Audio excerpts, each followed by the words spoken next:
An exciting game. I think Flames Nation was here and really supported us, and it was a great team victory against what is currently seeded number 2 team in the conference. So obviously, it's a great win for our program, and really pleased with our entire effort throughout the entire game and all the people that contributed, especially our bench. We got 18, no, let's see, points from the bench, 23 points from our bench. So our bench was pretty active today and knocking down some shots, and overall pleased with our defense. Questions, Coach Green? I guess I'll start with the bench since you just mentioned them. What gave you the confidence to put those girls in so early in the game? Well, they've been with us all year and really working, and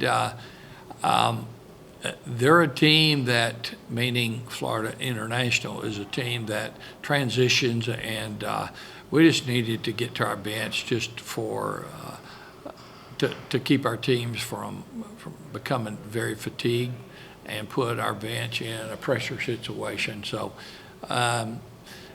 Ella Weigel and Claudia and Elizabeth, Emily Howard played big. Those are girls that are paying the price and paying the price in practice, and we just have a lot of confidence in them. We got high expectations, and they met those today, and we need them. And I think that was probably the critical part for our success. It was going to the bench because we had a couple people there. Emma Hess and Asia Boone was in foul trouble, and so we needed these girls to step up, and they stepped up big, did well. Preparing for this game against FIU, losing the last time in the last encounter, how did you just prepare the team to get them ready for this next game? Well, I think both teams are different, and that was early in the season. Injuries have changed our team. Injuries have changed their team. We're more confident playing at home. Yeah, there's a lot of little things that we've been breaking down from a defensive perspective to counter what they do. But our team, we're just getting more in sync, so to speak. We're doing so many reps. We know where we're going to be, and I'm really pleased with how our team is sharing the ball and looking around, and we're finding open shooters. And we certainly glad we got to win. However, I think we could shoot the ball even better than what we did tonight, and look forward to next game if we can just sort of get into the sync. Now, we know we got some huge challenges in front of us as we close out the latter part of the season. We've got, I think, 4 games left, and 3 of those 4 are on the road, so it's difficult. I don't know what the winning percentages are, but I know in men's basketball in our conference, it's very difficult to win on the road. In fact, the home team is winning 80% of the time. Paul, you have any idea what it looks like on the women's side? It's not quite 80, but it's definitely it's difficult. 50, yeah. Yeah, it's difficult. So our last 4 games are going to be huge because 2 of them are on the road, and they're back-to-back at New Mexico and UTEP.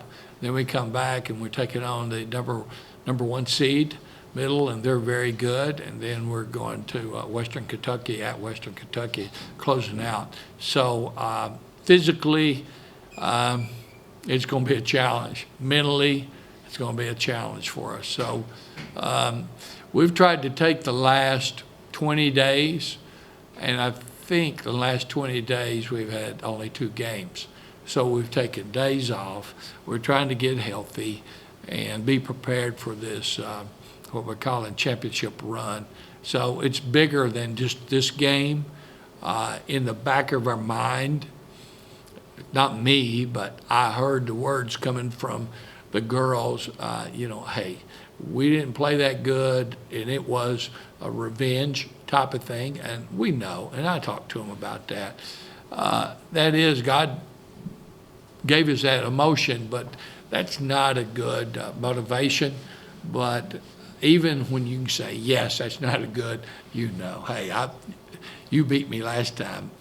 I don't want that to happen. So that competitiveness is there at a real keen, high level. And really pleased with our efforts tonight.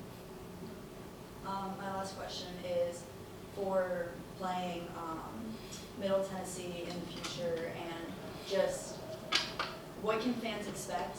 What adjustments are you all making to beat Middle Tennessee and try to beat that #1 spot? Yeah, mathematically, I think we could get that. I'm not sure. Let's see. We've lost 4 games. They'd have to lose every game. I don't know if that could even happen right now. I'm not certain. Yeah, I guess if they lose all 4 games and we beat them as well, we're tied.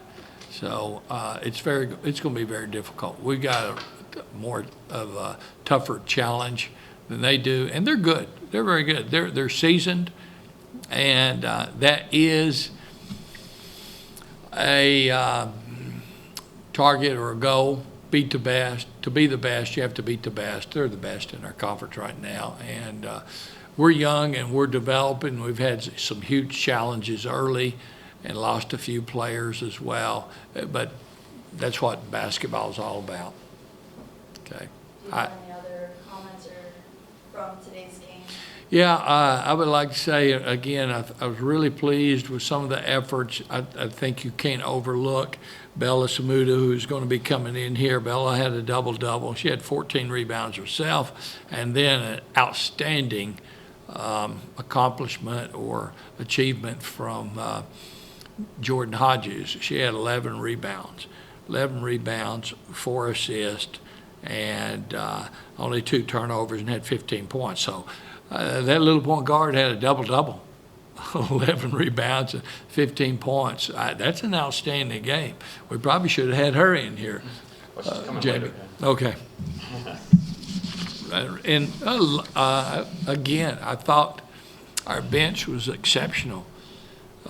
Claudia knocked down, she got 5 points and did very well. Ella Weigel had Claudia had 8 points. I'm sorry. Big game for her, and Ella Weigel had 5, and Emily Howard was just awesome. She had less than 10 minutes, and she had 5 boards in less than 10 minutes. She had 6 points, and really helped us.